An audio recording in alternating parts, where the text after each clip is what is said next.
allow you to manage other Patreons or something. Well, you can, but you have to pay more. Oh, yeah. Oh, really? That's Yeah. bullshit. Wow. That's what I said. We did a BYOC at the end of August. So I guess we won't have ones for September. So it is what it is. People get it. We did it at the end of August? Yeah, we did it on the 27th. Okay. Cool. Yeah, because if we did it that first week in October, it's too much in the air. That wouldn't be or intent. But we could do it on the 8th, whenever we're for sure back. Yeah. And just let them know now that's what's coming. Yeah. Cool. I'm actually going to write myself a note, and I can post something on there. Fuck. I don't know where all my notes are. I'm going to choose to live my life on the edge and just freestyle it. Living that no calendar lifestyle. See, I was the person in like middle school when they were like, "Oh, you have to use your planner and like write all your homework and assignments and stuff down." I was like, no. Yeah. If I show up and find out that I didn't, I didn't do the assignment, I was just like, "This is what it is." I've lived that I continue to live that way to this day. And I can only remember once when it's really come to bite me in the butt. And that's when I got a surprise midterm exam in university. Oh, dude, I walked in expecting like a normal class and like, okay, here's your midterm and you now have 60 minutes to do this. I was like, shit. I had that happen twice in the same class. Yeah, damn. Yeah. And but all that goes on your permanent record, doesn't that follow you around forever? Yeah, exactly. And who cares? I mean, I still passed the test. Oh, I didn't. I failed both of them.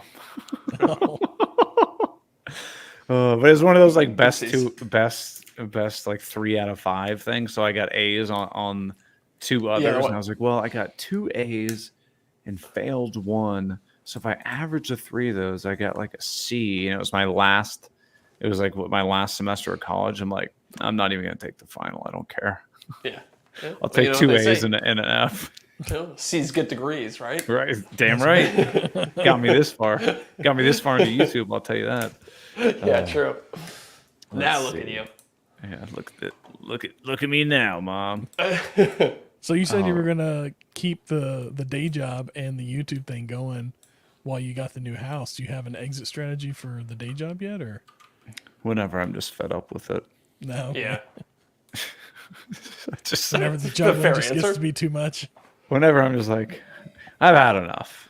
And I'll just on like a random Tuesday put in my 2 weeks notice. They're going to be like, Eric, we need you to work on a weekend in 2 weeks. You're going to be like, how about I quit instead? Yeah, and they're going to be like, haha, really? And be like, I'm dead serious. I'm out. Yeah. See you guys. That's what you got to say before whenever they ask you to do something just completely small and tiny. Be like, you know what? I quit. Yeah. I've had enough. I've had enough here with you. I declare bankruptcy. All right, should we get started here? Yeah, let's get started. All right, give it a little pause.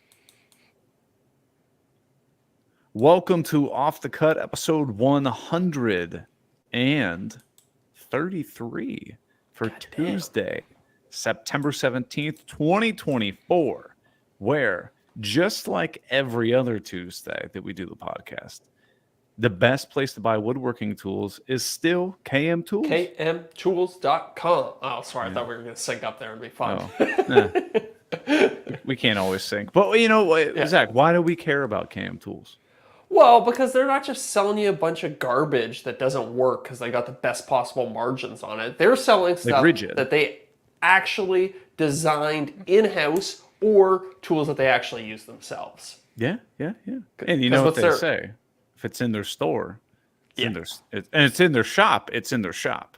Yes. If it's in their store, it's in their store. They tried that one out for a little bit, but it didn't quite resonate with the audience. They had to change it.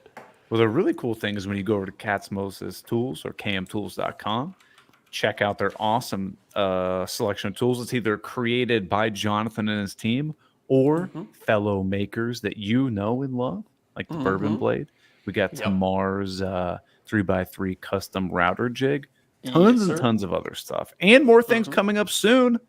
Yeah. But the cool part is you're not just supporting, all those makers. You're also supporting the Cats Moses Woodworkers with Disabilities Fund, because a portion of all of the sales over on kmtools.com goes directly towards the Cats Moses Woodworkers with Disabilities Fund. Yes, sir, it does. Putting tools in the hands of people who need them.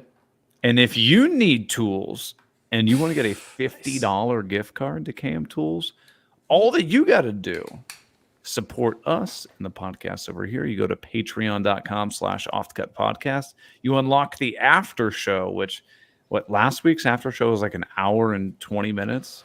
It was long, man. I was hungry by the time we were done. I know. It was a lot. This is like historically, it's almost always longer than the main show. So if you enjoy this podcast and you're like, man, I wish these guys would upload more often. Well, we do.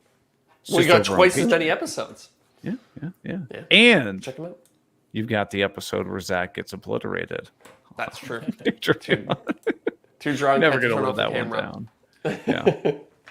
Well, speaking of obliterating things, why don't we announce our returning top tier patrons and then get right back into the show? Okay. We've got Joe Welsh at Delaware Valley Workshop, Goblin Spanker, Corey Duvall, Josh at Sawdust Builds, and sometimes Dadu. Nobody ever knows if he can pay or not, but he's still with us in spirit all the time. All the time. So, let's get right into it, Zach. What have you been up to, man? What's going on? What have I been up to? That's a good question. I was wrapping up my big comp. We talked about this last week on the after show. I did a big compilation video. Yes. So I smashed together the speaker one. Yes, 3 of my favorite speaker building videos into one single video. I went back, I reshot. Based on what we discussed, I reshot new intro, new transitions between, because there's 3 episodes I'm stitching, or 3 videos I'm stitching together. So I re-scripted little transitions between each one. Went back, reshot those, tried to weave them all into a nice little narrative. I went back, I re-recorded some voiceovers, I re-edited things. I was like, I don't need this part here. That's not relevant to the story at all. Let me get rid of that. So I tightened it down. I took probably, I think each one was somewhere between 20 and 22 minutes. So in total, it probably would have been somewhere near like an hour and 10. I got that down to a scant 47 minutes in the total. Okay. So I cut out a good bit of content, so I think it's a lot punchier, it's a lot quicker than it used to be. So today I was doing all the annoying things you have to do before a video comes out. I was getting all my affiliate links in order. I made 10 different thumbnails and title variations for it that I'm going to test. I watched over it again to make sure there's no errors or anything like that, or the YouTube description, all that fun stuff. That's basically, that took me from like 9 a.m. today to probably like 3 or 4 p.m. I believe it, dude. Those are the things that you're like, oh, okay. Video's done. Just toss it up on YouTube. You're good to go. No. It takes half a damn day to be like, all right, I got to put in like the links to all the tools. I got to, come up with some thumbnails. I got to come up with some titles. Dude, it is a nightmare. But it's, I know the thumbnail stuff I'm starting to enjoy more. It's the ideation process, I sat there for a good hour and just kind of like brainstorm different ideas. Like I would write out a title. I'd be like, okay, what are some variations of that? Because now we have that the new A/B test. What's that called? Thumbnailtest.com? Yeah. So I thought out like titles. And then I also thought out variations of that title, just changing the wording ever so slightly so that I can test that as well. So not only am I going to... So imagine this. You have 3 main titles that you're going to test out. Yeah. Each one is a completely different concept. So one is like... complete home theater build in 45 minutes. And the other one's like, I don't understand why people still don't build their own speakers. And then the third one is something else. And then below those, so once I've honed in on what the best one of those is, I have sub variations of that.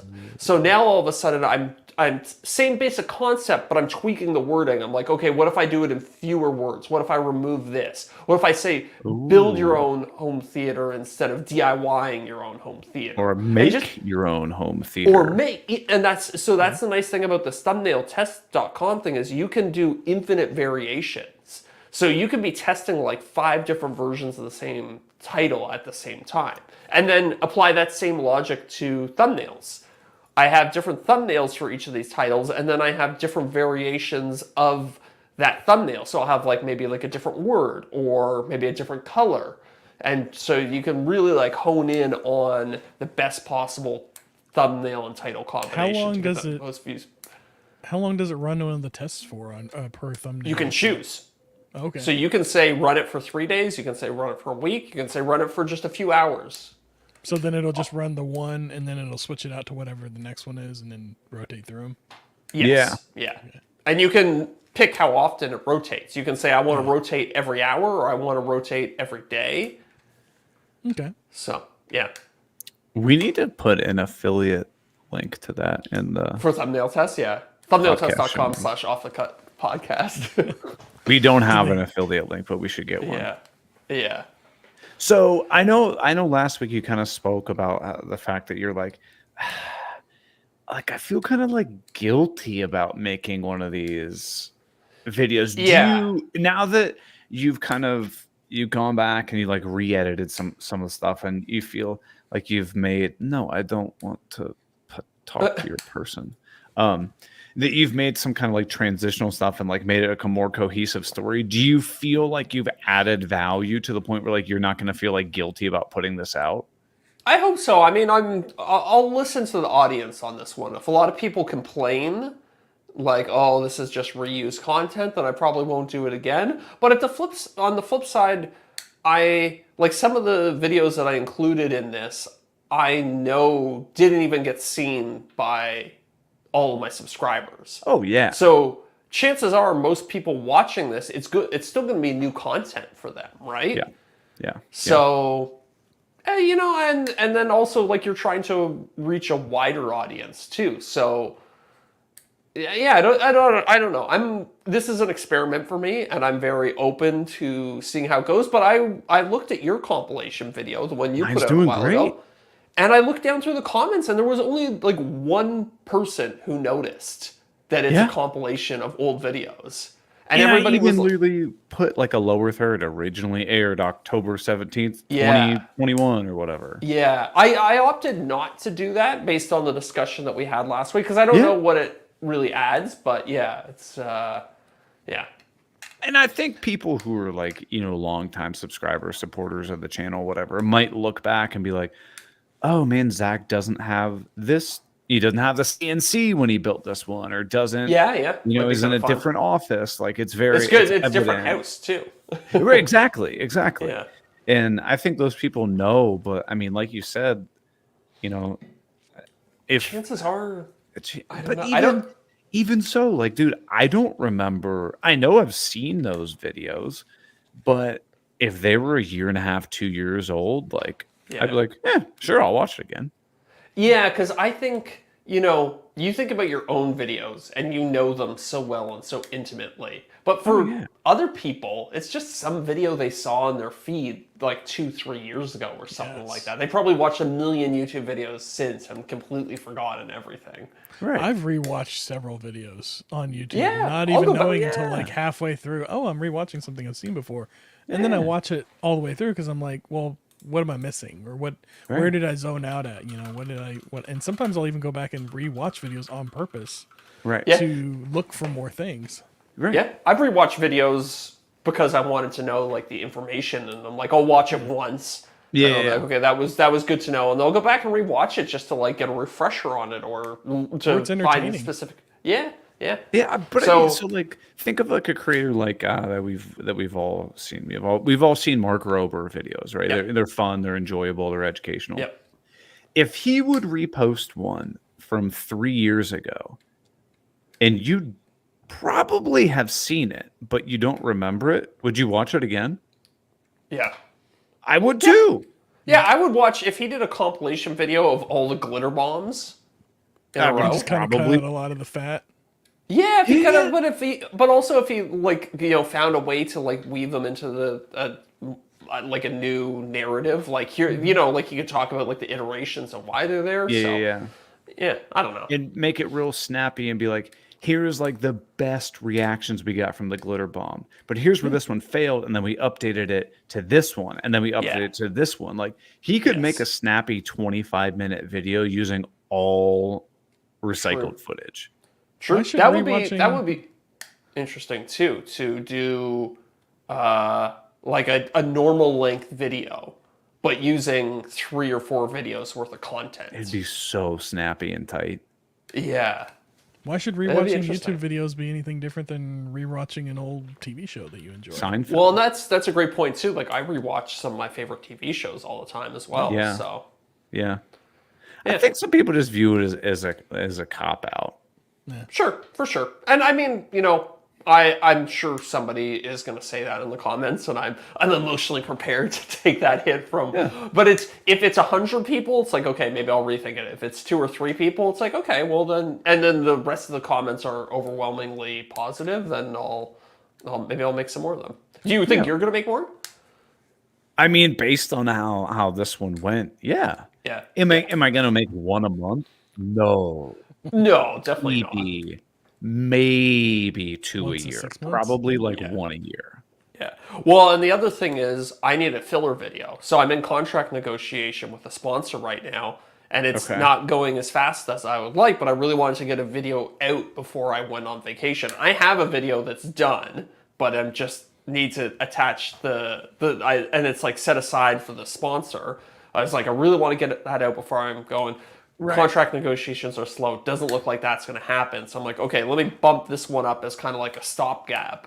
And then as soon as I get back from vacation. Are you going to put a sponsor on the compilation one? No, I'm not. Okay. I'm just going to, I have a product. I got some t-shirts made. So I'm going to, there's like a 30-second plug for the t-shirt in there. So limited edition or whatever. I didn't do limited edition. Maybe, I don't know. We'll see. I think, I think I'm just gonna leave it as is. But I know the limited edition. It's just I know from behind the scenes that when people say it's like a limited edition run, it's like they're just doing that to like kind of like juice engagement on it. And they're basically just gonna turn it off, even though we all know that we're all using t-shirt fulfillment services that could print 1 or they could print 3 million of them. Like, yeah, exactly. But I mean, I don't know. I'm gonna try this one without it. If sales are crappy, maybe I'll try the limited run thing in the future. Who knows? I'm experimenting right now. I'm trying some new stuff out. Now, did you design the t-shirt yourself, or did you hire it out? Oh. No, I designed it myself. Yeah. Oh, this guy. So tell me about the shirt. What was the inspiration behind it? I wanted to have something that I could point to every time I F up on a project. Oh, you basically just like point at the shirt or whatever. Yeah, exactly. It's basically like a little bit of like, can be like almost like a running gag. Like anytime I hit like a hurdle, I can like point to the t-shirt and be like, okay. It's like a nice little reminder that like every time you screw up, it sucks, but it also makes you a better maker at the end of the day because you learn a lesson. Dude, that's smart. And even if you're not wearing the shirt, you can like do something where you just like point off screen and then you put like a PNG overlay where it's just like, true. This shirt available in the description. And people will think it's funny. Yeah, I hope so. That's my intention. So we'll see how it goes. It's funny, but also might generate revenue. Yeah. Is it live yet, or you don't have it? You don't have it ready, do you? What do you mean? The shirt. The shirt? Can you Is it on your website? It's not on my website. I think if you go to like the little carousel below my videos, you can maybe find it. But thank you for reminding me. I'm gonna clear out all the other ones and just have that one highlighted. Have you worked with the product tagging thing in YouTube yet? It sucks. Yeah. Okay. That's very reassuring. Yeah. It's quite poor. Okay. Because you can like tag a specific product, but then you can also have that shelf of like a bunch of different products, right? Is that the way it works? Yeah, something like that. Yeah. The building is a pain with the snake eating itself. Yeah, exactly. I like that. Yeah. That's awesome. Building is pain and pain is building. Oh, that's funny. Yeah. I like that. Oh, I didn't even see the bottom part of it. No, that's good. That's clever. I think people are going to like that a lot. I hope so. So what's this Maker University thing that you've got? That was another one I was working with. See, there's a bunch in there that I've been playing with. I like the build, fuck up, repeat. Yeah, build, fuck up, repeat. That's another one too. So there's a few where I kind of like played around on that concept. The Maker University one is like I trying to think of how I'm going to explain it still, but basically like I built my whole career on YouTube by watching other YouTubers. So it's like Maker University, and then it's like a picture of the YouTube logo with some laurels around it and stuff. Okay. I dig it. Yeah. I dig it. Huh. Yeah. So what'd you use to design it? You just use Photoshop? I think I just use Photoshop. I just got a bunch of different PNGs and like kind of tweak them. Getting text to wrap around in a circle took me probably about 3 hours of. But again, that's I learned it by going on YouTube. I was like, how do you get text to wrap around in a circle in Photoshop? See, I think that's when you got to use Illustrator. Illustrator, yeah. I'm not proficient at Illustrator. I did use. Let me look and see if I can find those files. Maybe I did use Illustrator. You can get the vector off of Illustrator, and then it's scalable. Yeah, I definitely did it as a vector. I'm pretty sure you can also do vectors in Photoshop, though. That's weird. That's the weird thing about Adobe stuff is like there's so much overlap between what some of their programs can do. Yeah, it's like if you wanted paint in Photoshop, it's basically the same thing. Yeah, like we could edit this podcast in Adobe Premiere. We don't, but I do use Adobe Audition. Yeah, it looks like I did everything in Illustrator. Oh no, wait, I lied. No, I did everything in Photoshop. Yeah, I'm just more proficient with Photoshop. Yeah, that's the thing. It's like I just used the one. I was like, okay, I know how to do this in Photoshop, so I'm going to start there. And same with like InDesign. InDesign's another Adobe one that's for if you like make like magazine covers and stuff like that. That's much more like text focused. Yeah, like what could possibly be the difference between Photoshop and InDesign? Like if I had to design a magazine cover, I would 100% just go to Photoshop. I'd go to PowerPoint. Oh, I go to Illustrator. No. You go to Illustrator? There's so much there are tons of overlap. I don't know. Yeah, totally. But so you think this so when are you going to put this video out? You said before you go on vacation? Yeah, so probably I don't know. When I like posting on Monday. Maybe I'll schedule it to come out next Monday. When are you leaving? You leaving this weekend? I leave on Sunday evening. Okay. So, yeah. Which I guess now we should tell people that next week, the week of the 24th, 7 plus 7 is 14, so 24th, we are not going to be recording an episode. I think this is one of like 2 or 3 times we've ever skipped a week. Yeah. In almost 3 years. So should we put out some reruns? We've considered it, but the thing about that is like, am I going to listen to a best of podcast? Yeah. No. So I'm assuming no one wants to watch that, and it would take a lot of effort. If somebody wanted to re-listen to one of our old episodes, they could just scroll back and listen to it. Yeah, that's true. Right. That's a good point.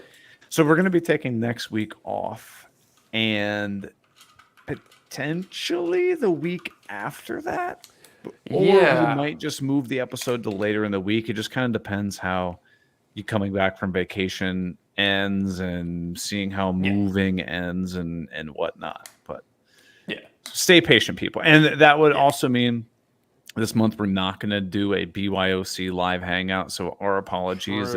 It's too much for us to juggle right now with everything up in the air with moving and vacation and whatnot. It's a lot. So stay tuned, and we'll make it up to you. Don't worry. Yeah, we will make it.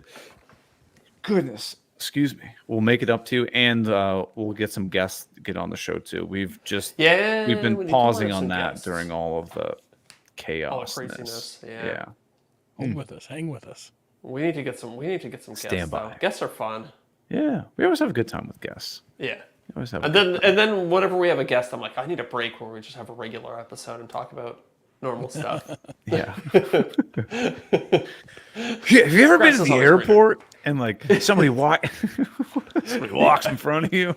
Yeah. Oh, dude. Oh man. So I got my video all situated for the next one's going to come out. It's the Adirondack chair. Ooh, interesting. This one you built at the beginning of the summer? I think Like spring? so. Yeah. Okay. So it's a Yeah. couple months old. Yeah. That's topical for The kind fall. of the angle. Yeah, I think it'll be fun. You know, kind of a fall time, get around the, Sure. the bonfire. Yeah. The angle true, I true. took with that one is kind of like that there's a million different ways to do all this different stuff, and how like, upgrading tools or whatever can get you cleaner, faster, more repeatable results. Kind of talk about how using templates kind of really sets the stage for like building tons of other stuff. And this is one of the ones where I was having fun, just kind of riffing on topics and like just talking in general, as opposed to be like, I cut this to 12 inches and then I put a 15-degree miter on it. Cause like, dude, I can't do those voiceovers anymore. They're not interesting. When I was redoing the videos, that was the thing. And like some of the old ones, I'm just kind of describing what I'm doing. So I was like, okay, cut these out. Talk about something more interesting. Like, I'm bored. Yeah. Like I'm bored writing it. I think that's,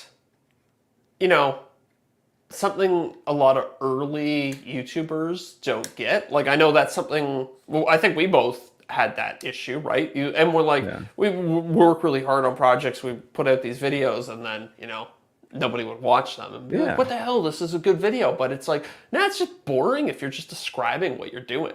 Right. Now, it's totally different. Like, say you're over at the miter saw and you bring a board over to the miter saw and you can be like, now I cut the boards to length at the miter saw, but I want to give you my 3 tips that make the miter saw whatever. Now that's engaging, and you could spend 30 seconds on you cutting at the miter saw, as opposed to like, I cut these down. Well, I'm just going to wait here until they're cut, and then we're going to go to the table saw. No, tell me something that's related to what you're doing, but is engaging.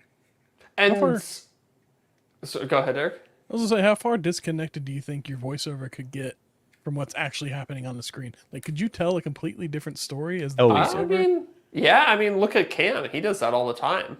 No? Okay. Yeah. Or Johnny Lambert. Fiddles. Some people just go like crazy about whatever. Or Salamoni from Four Eyes. He talks about some wild stuff too. Yeah, so it's goes on nonsensical tangents. But I mean, it gets people engaged, it gets people fired up, and it gets people watching the video. Yeah. I have a really hard time writing that voiceover. Yeah. I don't know. When I'm writing the voiceover, I never think to go on these like crazy tangents. It's just not really the way my mind works, so. You're taking like a 70-30 approach, 70% focus on the work, 30% rambling. Yeah, maybe. I'm more like a 90-10. Like, I'll throw in like a little like quip here and there, but for me, it's I try and stay on like relatively on point. Yeah.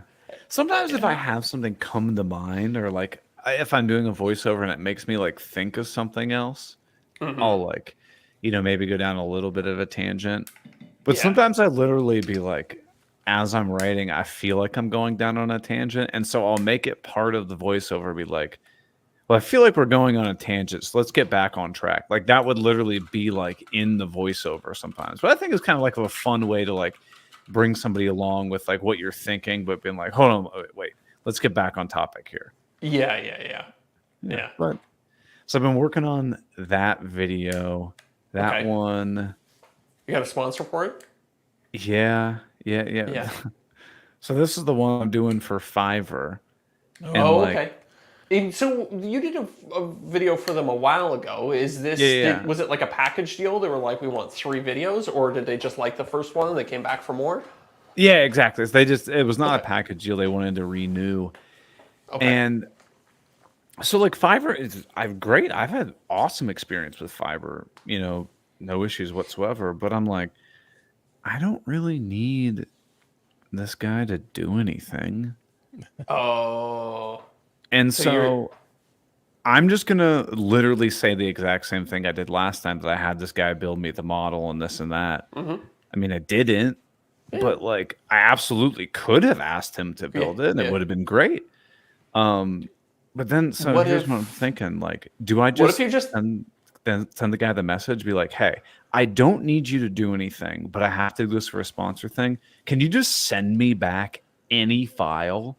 And then I'll just like thumbs it up and like you get, I don't know, like yeah. $1,000 or whatever your rate is. Like, Yeah. I mean, that's I'm sure he'd love that, obviously. Right. right. It's a nice But little thing you could do too. I've already For made him. the video before they even like put the funds in my account for me to pay the freelancer and stuff. And I was like, Yeah. I kind of just want to send this to them now to get approval. But like, are they going to be like, wait, we didn't even send you any money to pay for the freelancer? And I could be like, oh, well, I didn't use them. Yeah. Or I paid out of pocket and you're reimbursing me. Yeah, but then what if they like check the account? They're like, there's no Yeah, activity. true. Oh, I think yeah. that's dangerous. Yeah, I would say. I mean, I don't know.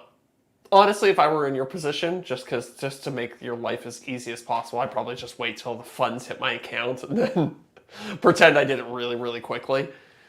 So yeah, the funds already in the account. Do you think I reach out to the guy and just be like, Oh yeah, totally. yeah, because you might as well just give the guy money, right? Yeah, or so my other suggestion to you was going to be, could you hire somebody to do something like kind of ridiculous?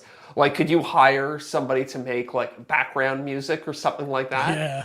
And be like, if you've been jamming out to this background music throughout this entire video, I actually hired somebody on Fiverr to compose it for me. And just run it over the ad read. Yeah. Yeah. So the whole thing is they wanted me to say that like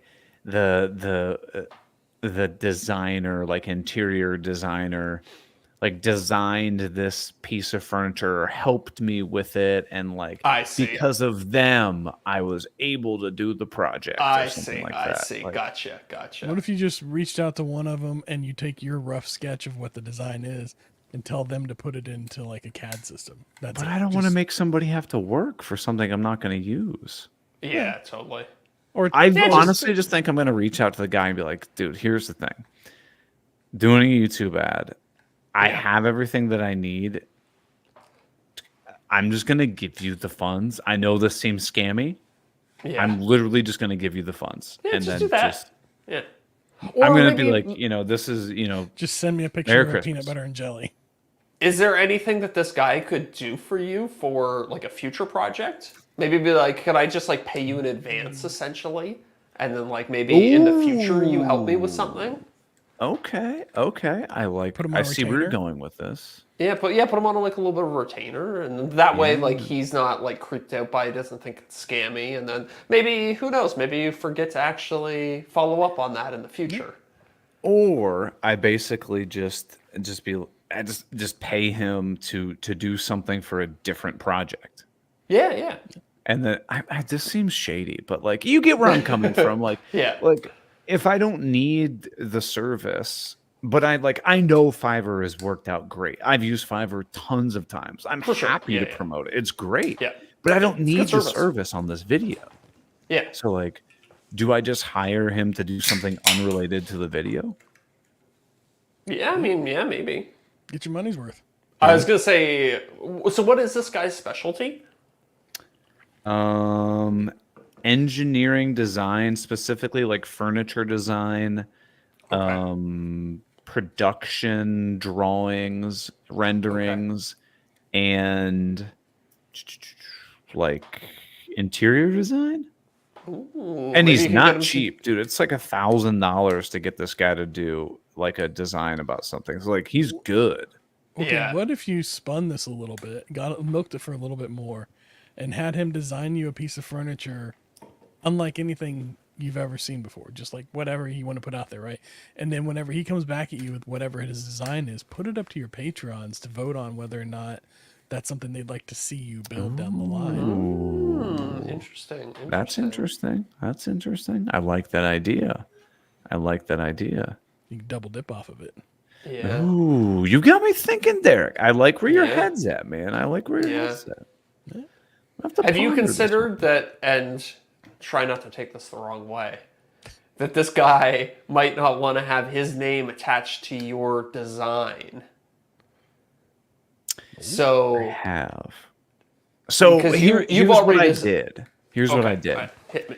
Is I basically said something along the lines of like, I sent this guy several pictures of Adirondack chairs that I was very interested in, but because the angles are so complex and like getting everything to fit, like it was beyond my skill in Fusion 360. So I basically asked him to just kind of merge all of these ideas into one and make me a Fusion model on it.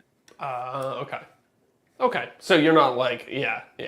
Yeah, it's So not it's like, not like- oh, here's this thing that Todd designed, and Todd's like, oh, I didn't design that. Yeah. Because who knows? If this guy's charging like $1,000 per design, he might be a little particular about what he slaps what he puts his name on. Yeah. Okay. I did consider that, but I wanted to make it very clear that it was basically, hey, here's what I'm asking you to do. I'm not good enough at it in Fusion, which is fair. Have you ever tried to design an Adirondack chair in Fusion? No, that would be tough. It's not easy. That would be hard.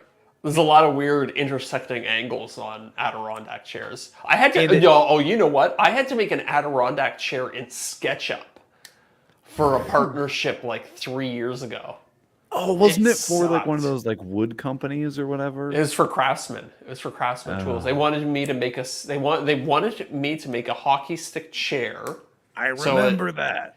Yeah, so I made it, which was easy enough. That took me like a day. And then I had to create a set of plans for it, and that was a nightmare trying to do it in SketchUp back in the day because I didn't know Fusion at that point. You should have just gone on Fiverr, man. Sure. In retrospect, I definitely should have. Yeah. Should have sent you those Fiverr funds. But so that's what's going on. I'm gonna get that video approved hopefully soon. I'm gonna launch that like the first couple days of October. Yep. Working on negotiating some other stuff for the holiday time. It's gonna be busy, man. It's gonna be busy holiday season. But I want to try to really fire some videos out during the holiday season while views are up, ad revenue's up, and just 100%. really get a good base going on, Yeah. That's I remember talking about this last year. I think Mark Robert didn't post for 6 months. And then going into the holiday season, he was just like bang, week bang, after video. week, yeah.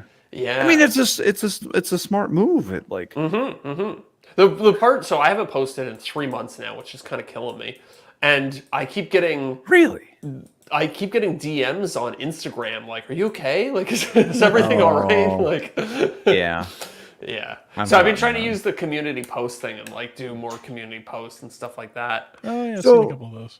Yeah, I was gonna say I actually saw one pop up. I've seen a lot of community posts pop up recently, and it actually circles back to something else I wanted to talk about too. But I saw your community post pop up about the motorcycle. Yeah, my motorcycle. Yeah. And the feedback that I saw was that in general, people were super pumped about it. But almost seems like every single person was like, "Dude, second channel for sure on this." Yeah. Unless it's super, super techie, like if you turn this old motorcycle into an e-bike or something like that. Yeah, which I did. That's not the direction I think I'm going to go with that project or any other project. The automotive stuff. I mean, there might be little bits of tech here and there, but not tech forward. I wouldn't. Yeah. I wanted to ask you about the motorcycle though. So if thinking about doing content around it. Where are you going to film it? In your garage shop? Right now, so I actually started filming the first video. Okay. And I just did in the backyard. You've got pretty good lighting in the backyard, though, because I've seen your ads that you've done back there. Yeah, yeah. It's like it's nice and private. Like it's like fenced in all the sides, so I don't have to worry about the neighbors seeing me talking to the camera. Oh, that's the worst. I filmed it all with a GoPro too, because again, when we were talking about it before, I want this channel to be a little different. I want it to be like a little bit more raw, Little a gritty. little Okay. bit, yeah. So instead of like having like the really fancy camera, like the shallow depth of field, I want it to be a little bit more. I don't know how to describe it. A little bit more like low effort in air quotes, But not fun. to feel It's like a yeah, hobby for you. I thought about yeah, your name yeah. again. Yeah, Zach and Chrome. Zach. I don't know. I like Zach Motors. Oh, that's. I think that was your idea last time. I think Yeah. that's my favorite. Because motors would cover mopeds, Yeah. motorcycles, cars. Yep. When you and Scott get that mini truck, Mini truck. Yeah. Yeah. I mean, it would cover It's- everything. It could even Yeah. cover electric vehicles because they all Yeah. have motors, Yeah. Yeah. And helicopters, planes, boats, Ceiling fans. ceiling fans. yeah, Yeah. it casts a wide net. Plus, I'm not really a big Chrome guy. Oh, okay. Yeah. Yeah. Yeah. Yeah. Don't get me started on Chrome. Yeah. I always go for the Chrome delete option on vehicles. Why is it that the Zach and higher Black. trim level you go on cars, the more chrome they add, Oh, but right. nobody wants the chrome? I know, it's crazy. Yeah, I like the think midnight with the additions that they do on a lot of them, where everything's just Yeah. blacked out. Yeah, exactly. The chrome So, looks cheap. I think It's starting to, I yeah. think boomers like Chrome. Yeah. So I I think, think it they, used to mean something, but it doesn't anymore because you can chrome plastic, so it's not not what Yeah. it was. That's a good point. Yeah, I guess back in the day it meant like, okay, like the bumpers, like these are solid metal bumpers because they're chrome. Yeah. Yeah. But hey, I mean, the point of a bumper is to give you protection. Why would you want a chrome bumper? Because then if anything touches it, it's just instantly hacked up and scratched. Yeah, true. Well, some Like chromes the are Ford pretty tough. Pinto. I think the Ford Pinto is as soon as your bumper gets touched, it turns into a ball of flames. Pretty sure that's what the lawsuit was about. You think it's too bad they still don't make the Pinto. Yeah. That Hey, would be maybe that'll dope. be my second project on the second channel. I'll get a Pinto and restore it. I had somebody reach out to me about helping them with a restoration on a 1961 Sunbeam. It's got like a wood what is dash. that? They wanted me to remake the wood dash for them. No, thank you. That would be kind that's of a cool. It's start. flat. It's just cut in circles. I thought it'd be kind of a cool Oh. little project. They just wanted like a different type of wood on it or something. And Yeah. I'm trying to get a picture of a dash on a Sunbeam. It's all exterior shots. Sunbeam Alpine, yeah. But I got back. I didn't see the message for like a week, and I got back to them too late, and they already found somebody else. Oh, I see it. Yeah, it is pretty flat. It just looks like it's like a walnut piece. Yeah. Yeah, a burled walnut piece. It looks like it might have a little bit of a curve to it. It's probably just a sheet of veneer, to be honest. Yeah, it's veneered. It's veneered plywood, is what he said, and I was like, "That's Yeah. I can do that." I mean, it looks Yeah. pretty neat.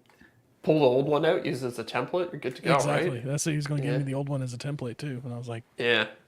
as long as it's not complexly curved or anything, I can do it for sure. Yeah.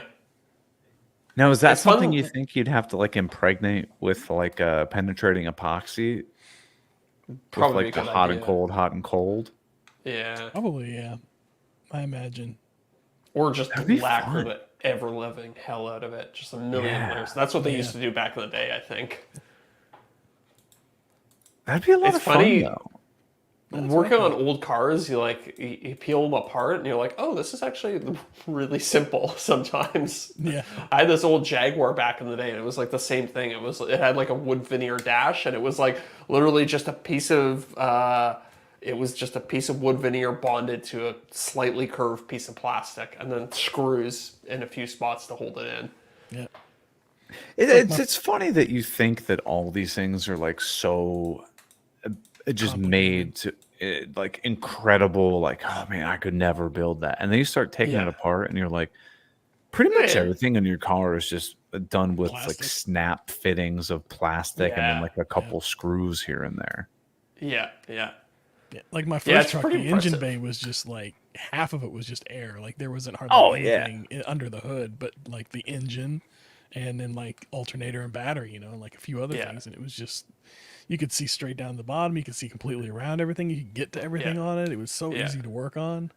Yeah, but they had to that's put why a huge frame on it to make it seem like it's the most powerful truck in the world. That's why I like working on this motorcycle. It's like, oh, you need to like change the I don't know, like the ignition or something like that. So it's just like right there. Like you just 2 screws and it's off. It's So you're gonna do voiceovers for this motorcycle video? Yeah, definitely. So that's again like keeping with this kind of like light lift theme. I'm just recording everything. I'm not really doing much talking to the camera. Like, you know, if something happens in the moment and I need to say something, then I'll say it. But I'm just kind of but I'm just kind of recording me doing the work, and then I'll weave it into a story later. So is it going to be like a POV shot, or do you have the GoPro on like a little bit of both? I've got it on a tripod. I've got it at POV sometimes. Okay. Yeah. Dude, I'm excited. Did you start the channel yet? No, I haven't done it yet. And nobody better take the domain. I'm gonna be pissed. Just get yourself 2 GoPros. One that you always have head mounted, so you got the POV all the time, and then the other one you move around for your shots. Yeah, true. Multicam setup. You can do that in Premiere, right? Yeah, I think so. I've never done sync it. them up. You just gotta have a common audio source for them to sync by. Is that it? Yeah, or use like time code, which is where you have like some sort of like timer that syncs into both of them. Yeah, that's as long as they're both synced on the same time. If they're not, then it doesn't help.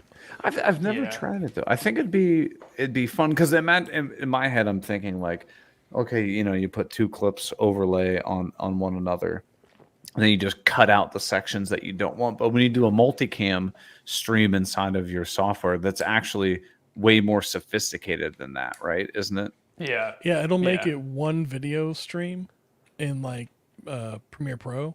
Okay. So like it'll come like if you got 4 of them, it'll compress them all to one, and then you tell it to be a multi-stream or a multicam, and then whenever you're looking in your viewer, you can toggle multicam on, and it'll show you all 4 cameras, and it'll show you the one that you're currently viewing. And so as you're watching it, you can just sit there and click to switch to the ones you want to switch to as it's playing through, or you can assign it to hotkeys. Like I assign it to hotkeys 1 through 4, and then I'll just tap 1 through 4 to switch to the different cameras. Oh. Now I'm opening up Final Cut just to dick around to see if I can figure out how to do it real quick. I love multi-camera mode. Whenever you have enough shots to work for it, it's fantastic. Yeah. Yeah, I wonder if I can't figure it out real quick. Huh. I think but it does kind of bog you down a little bit because you're essentially running 4 videos at once. Well, that's like a lot of data too, you know? Yeah. Like if you have 4 cameras and you have 4 hours of footage from each camera or something like 4K. that. At 4K, yeah. Or I was shooting with my GoPro, it's like 5.7K. Multicam clip. Huh. Okay. Yeah. Interesting.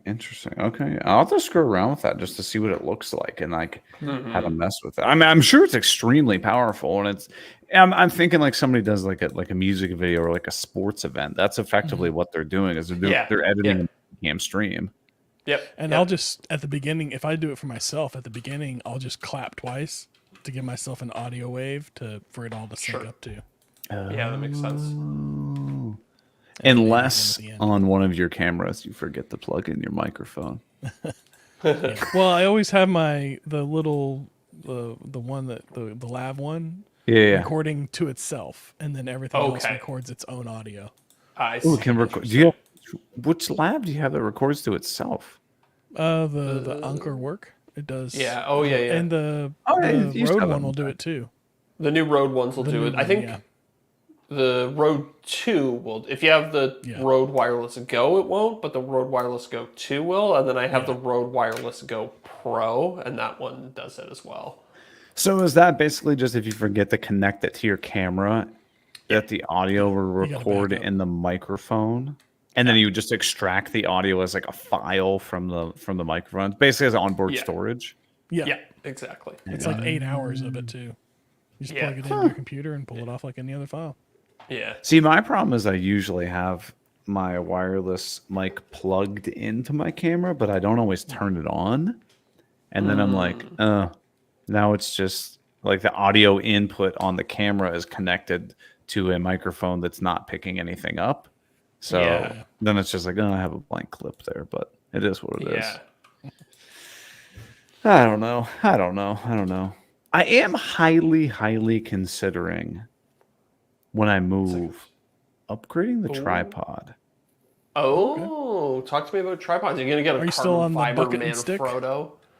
So I had a Manfrotto, and let me tell you, the head on the Manfrotto, love it. I know, Zach, you're a ball head guy. I like a good ball head. Deric, what do you like? You like the fluid head or whatever with the arm?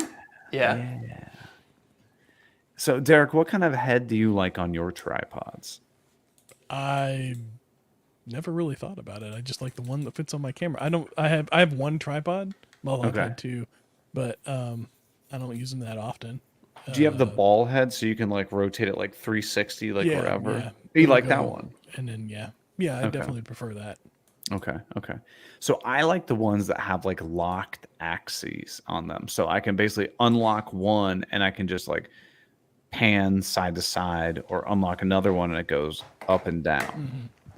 Obviously, you could do them both at the same time, though. The one I got, it's the ball and it swivels around in the ball, but then there's another one underneath of that where you can just do rotation by itself. Ooh. So you can lock the ball and then you can rotate it. So I got mine here. I can undo the ball, obviously, and then you get free movement, right? But I can lock this off, and then there's this other one here that I can undo, and then I can swivel. Oh.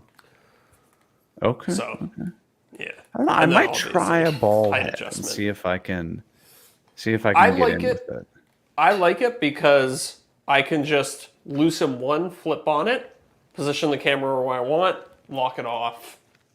It's like nice and quick to change things. That makes sense. Makes sense.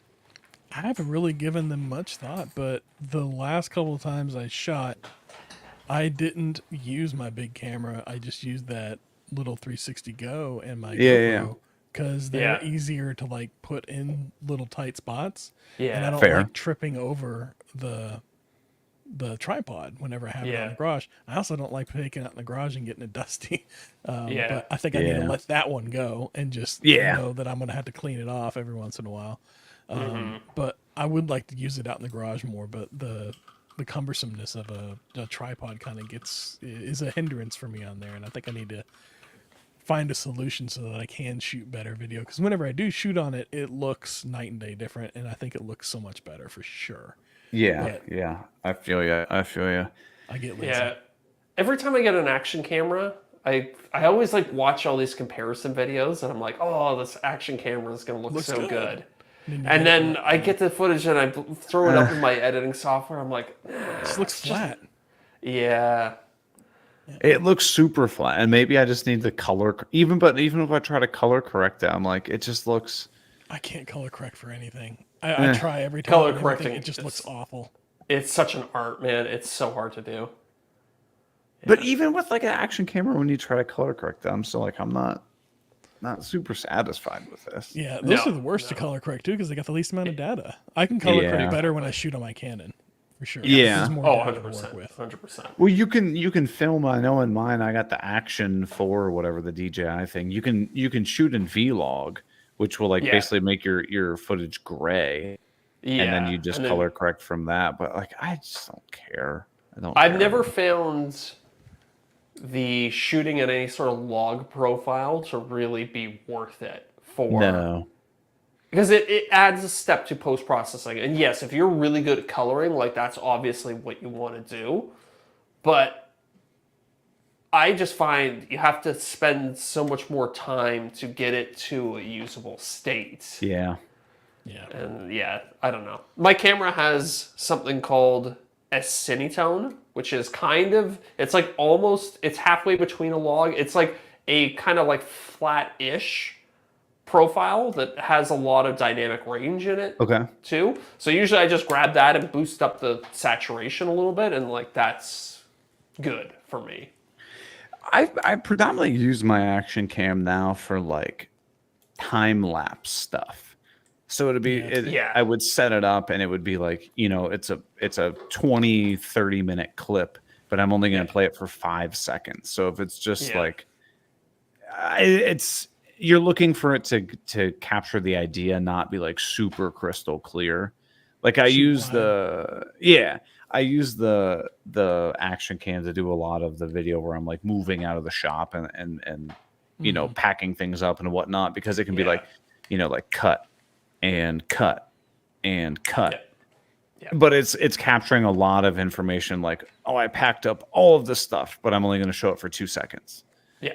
And so if it's not the most crystal clear footage in the world, like nobody really cares, because you're just like, holy smokes, look at all the stuff that they're getting together. And, it's like, no, it's not a huge deal. Found the one thing that makes the biggest difference on them is lighting. Like whenever I shoot down in my shop and I got the door open, natural light coming in, it looks fine. But when I shoot in my office, it looks awful.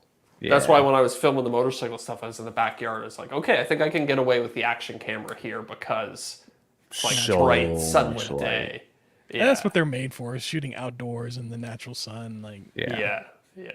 It's just the sensor's small on them. It's just not bringing in. I mean, relatively speaking, right, compared to like a full size camera, right. It's significantly smaller, so it can't bring in as much light. But I'm just looking off on my other screen here. Insta360 has a action camera that has a bigger sensor. It's still not like huge by normal camera standards, but it's bigger than any other. So I wonder if that one would look decent. But again, now you're chasing it. Here you go. I'm buying into the hype. Yeah. Which one's that? It's called the Insta360 Ace Pro. Ace Pro. Okay. Yeah. Is that one that's all the way around? No. Okay. But that's kind of what Insta360 is known for, is their 360 cameras. Hence the name. So before we got on the camera tangent, so what I was saying is I'm really considering changing up the tripod. So I had a typical, I had a Manfrotto tripod. It was a nice tripod, but it had the legs, and you had to flip the little levers, suck the legs up in, and I was like, it's too slow. It takes forever to move shot to shot to shot. So then right now I currently have the concrete bucket on wheels with a stick and then like an articulating arm. Yep. Okay. I love the fact that I can just grab it, roll it. I'm wherever I need to be so freaking fast. Yeah. Here are the downsides of it, and something you probably can see and imagine. I'll adjust my camera. It's right where I want it. And then when I let go, it does this little wobble, wobble, wobble, wobble, wobble, wobble. Because it's on the long pole. Yeah. It's a really minuscule amount where if I'm doing a wide shot, you'll never notice. But if I'm cranking it up to as far zoomed in as the camera can go, where it's like, if I'm a quarter inch away, something's out of focus, right? You can tell, and I'll have to press play and or press record and wait 10, 15 seconds for it to stop, and then do what I'm doing. I wonder if there's a way you could fix that. So you have image stabilization on? I do, but it's still enough that it picks it up. Yeah. So one of the things I could do is the pipe that I'm using is probably only a 3/4 inch pipe. So I don't know if it's the pipe itself that's bending, or it's the moment arm of the camera being 4 feet above the concrete, and it's just it's just kind of doing. You think that's what it is? I think no matter what you put on it, the stability is that the base, because you got it on wheels, right? Yeah. So I'm assuming there's a little bit of flex in those wheels, and so with that camera arm being so tall, the weight of the camera on there is just gonna If you could take it off, rid of the wheels. Yeah, if you could take it off the wheels and get it flat, that might eliminate it. I mean, it suck a little bit to move it around. Because I mean, what's a whole bag of concrete is what, 50 pounds? Yeah, 50 pounds, something like that. Is that how I just have to manhandle this? I did a fast setting bag, just literally poured it in there, sprayed a hose, and dug it around, and then walk me down here for a second. How are the wheels attached on the base? With bolts. So from underneath, bolted on. So you did empty bucket, bolted the wheels to it, then filled it with concrete and put the pipe No, in? I bolted the Home Depot bucket to a plywood base, and then okay. so probably, the wheels expand out 4 to 5 inches on all sides. Yeah.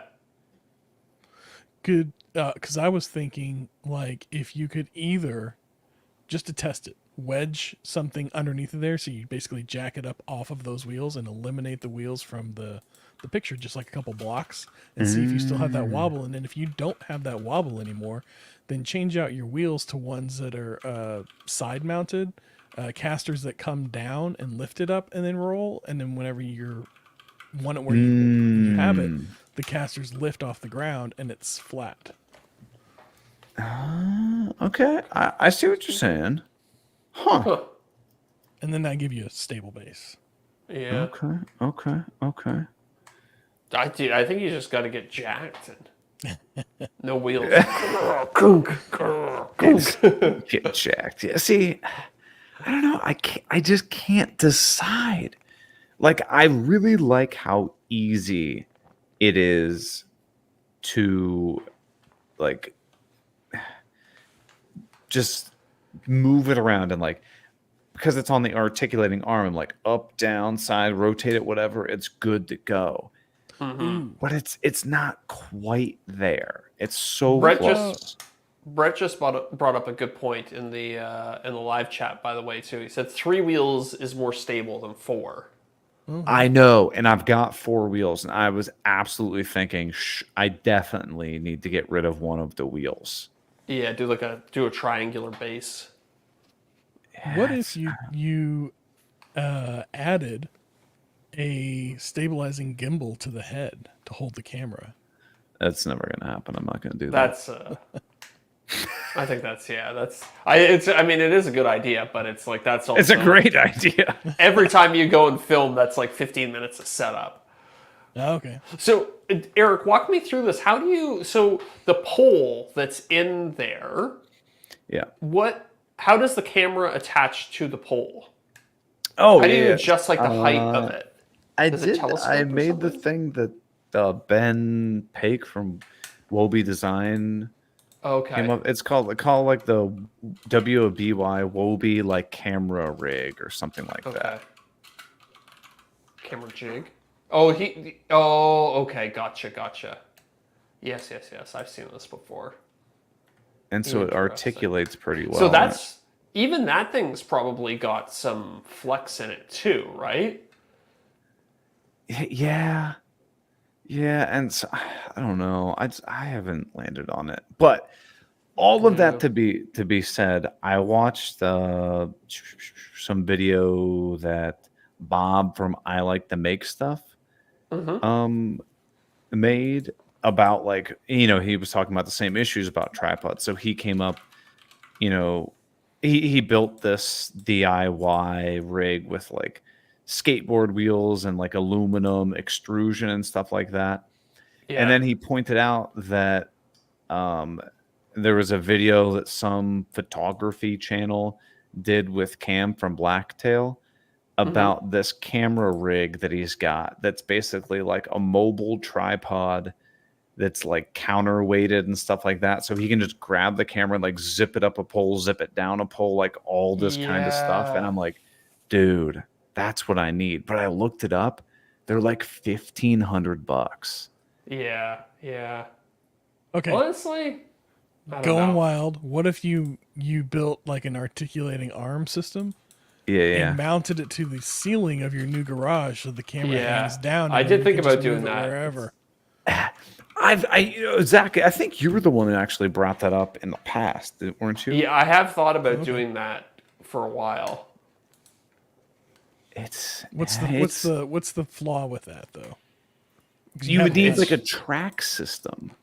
Yeah, wouldn't you? A track system? I was thinking like a really long boom arm with like multiple points of articulation that you could just like accordion out to like But for 12 feet if you needed to. every point of articulation, you need a counterbalance, right? And it can't. You know what I mean? Like you can't have like 3 pivot points and have it be counterbalanced without it being like having Super wobbly. arms coming off in all sorts of different directions, right? Yeah. Have you ever been to the thing I wanted to do was have you ever been to the dentist? You know how the dentist has this light that they like grab and position? I wanted to make something like that for I was honestly like trying to find a dentist going out of business and being like just be like, "Hey, can I buy your arm thingy?" Just go wander around an old junkyard and find something. Yeah. They've got. I don't know. There's too many options. Yeah, I know. I'm trying to think of like what are the things that slow me down the most in the shop, and 100% it used to be the tripod, and then I got this Setting up mobile the one. dude, 100%. Yeah, setting up the tripod for every shot, it really slows me down a lot. And I want to get a tripod that I can also like attach a light to it, so that I have some like light light. with me everywhere I'm Yeah. going. Yeah, like some filler light. Yeah. I was Yeah. like, dude, this could be pretty damn nice to have something like this. But also, an like, dude, I'm investment. at the position I'm gonna pay $1,500 for a tripod right now. No, But you also, get a good like, sponsor and just to get into that. I know, but then I think of like how much time would that save me? Right? And that like something like that, you buy it once and you have it for your entire career, right? So I mean, think of like the Manfrotto tripod I bought was like $300, and I don't even use it anymore. right. I'm sure you probably sell that thing for pretty close to what you bought it for, though, right? You think so? Yeah, the Manfrotto stuff, people go crazy for that. It's an easy sell to the wife too. I mean, we'll get so much use out of this. You think so? You're picking. What was that thing? What was it called, Eric? The $1,500 crazy tripod you're talking about. I want to look this bad boy up. It's called the Studio Titan, Studio. but I don't know like which specific one it goes for. But you can add like multiple arms to this thing, so you can have like a camera on one side, like lights on another side, a laptop on the other side. Like you could do all sorts of wild stuff. It's literally for like studio work. Yeah, there's one that goes up to $20,000. I saw that. There's all kinds of stuff, but Crazy. 20 or 2? No, there's a 20 in there. 20. Yeah. well, I've got some additional shop setup questions, and I think you guys will have some really good feedback on those. But I want to do that in the after show. Yeah, me too. So everybody, we are going to head to the after show right now, and you can get access to it as well if you go to patreon.com/offthecutpodcast. But if you don't want to get access to the after show, that's cool. We will not catch you next week, but probably the week after. Just be patient. We've got, Zach's going on vacation. That's right. I'm moving. Just I gotta explore the big life homeland of my changes. people. Yeah. The homeland of your people. I actually found out the address of the house that my grandfather was born in, and I'm gonna visit it. Oh, that's sweet. Yeah. You think he'll still be there? My grandpa? Yeah. No. You want to take me back? You got to knock on the door and be like, my grandpappy used to live here. And they're like, okay. Cool. Like, get off my porch. I'm gonna shoot you. Well, everybody, we'll catch you soon. Bear with us. We're going through a transition period, and we can't wait to be back. Cannot wait to be back. But in the meantime, don't listen to the Green Suiters podcast because that podcast sucks. But if you want to, it's available on all streaming platforms. But that's up to you. All right, everybody, we're heading the after show. We'll see you. See ya.